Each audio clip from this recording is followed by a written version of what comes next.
Live from WBFF TV, this is Fox 45 Good Day Baltimore.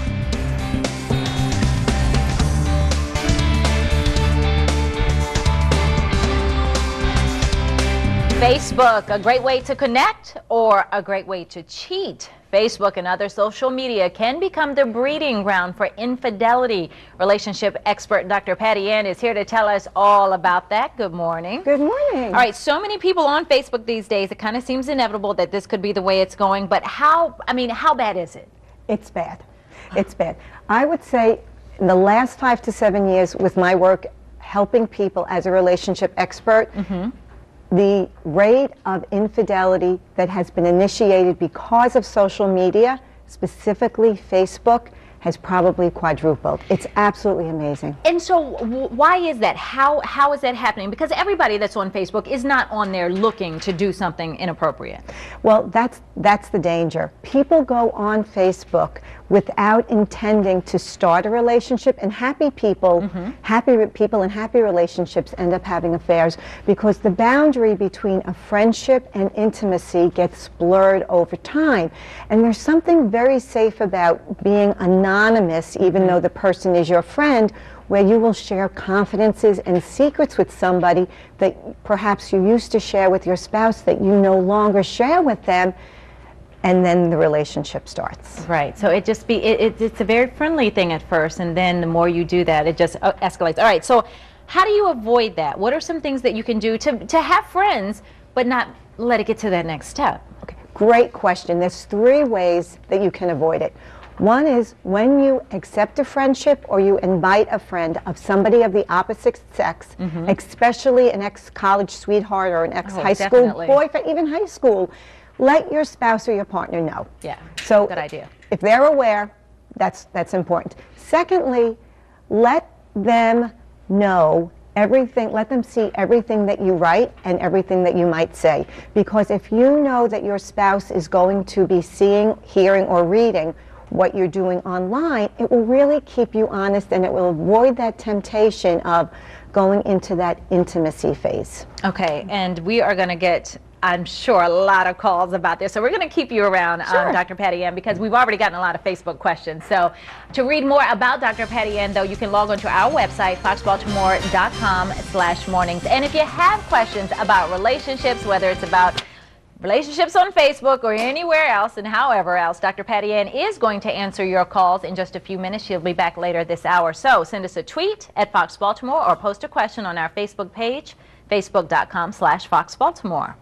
Coming up, are you and your significant other always arguing about the same things? Need help spicing things up? Our relationship expert is answering your questions, so give us a call at 410-481-4545.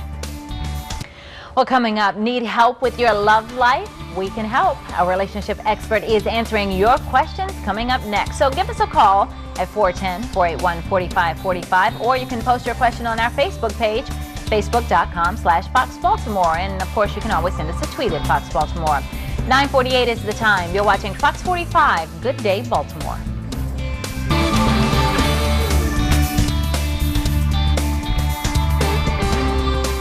Our relationship expert is taking all your questions about love. The phone lines are open now at 410-481-4545, and you can also post a question on our Facebook page. Dr. Pattyann is back with us to jump right into these calls. You ready? Ready. All right. James from Baltimore is on the line. Good morning, James. Good morning. What's your question? How do you live with a woman who wants to control you? Control is sometimes good, but sometimes it's really bad, particularly when you always want to make the decisions in a relationship. Okay. Okay, great question, James. Here's my answer to you. Somebody cannot control you if you do not allow yourself to be controlled. Somebody cannot take power from you if you do not relinquish it.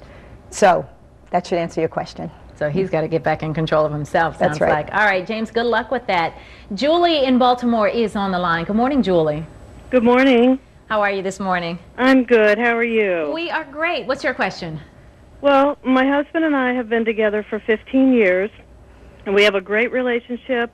We're best friends, but we never have sex. We have sex maybe once a year, maybe twice a year, and I'm just wondering if that's going to be a problem.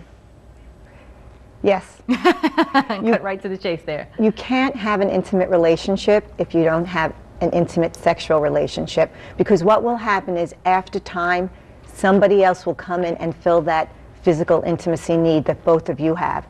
So this is my suggestion for both of you. You both have to take responsibility for the lack of sexual intimacy in your relationship.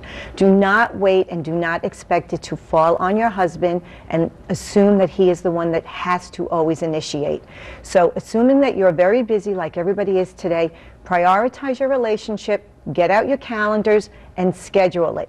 I can hear everybody screaming, that's not intimate, that's not fun. No, if you don't do it, that's not fun. Yeah, right. All right. Lamont in Baltimore is our next caller. Good morning, Lamont. Good morning, Patrice. How you doing? We are great. How are you? I just got a relationship. I just broke up a relationship because of Facebook. I'm asking the doctor, I try to get involved with the Facebook thing, and I really can't get like right there with them, but should you show your spouse or friend everything that you text about?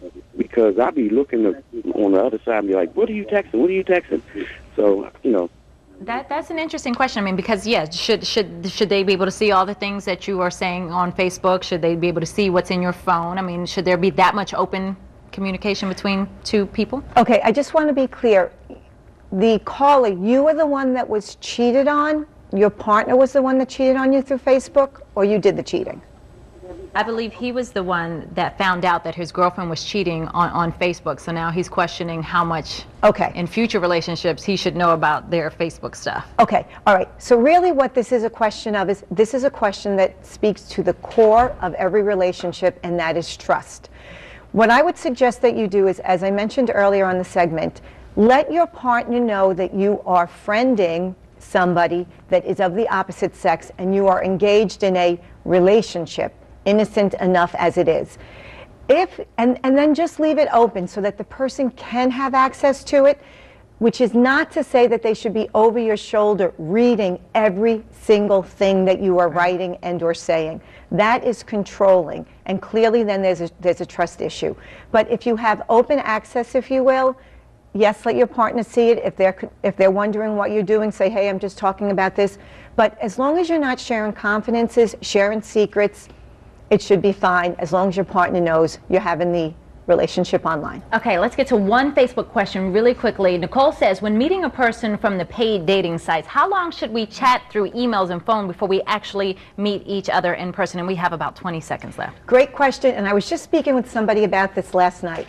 I would suggest, believe it or not, sooner than later, because many people are legends in their own minds, and their perception of themselves are very different than reality, and they also present themselves online the manner in which they want you to see them, which might be the furthest thing from the truth. Sooner than later, don't waste your time. Connect then or move on. Dr. Pattyann, thank you so much. I hope you help some people as they get into their weekend, get some relationships straightened out. Thank you so much for coming in. You're welcome. Well, 9:56 is the time. You're watching Fox 45. Good day, Baltimore.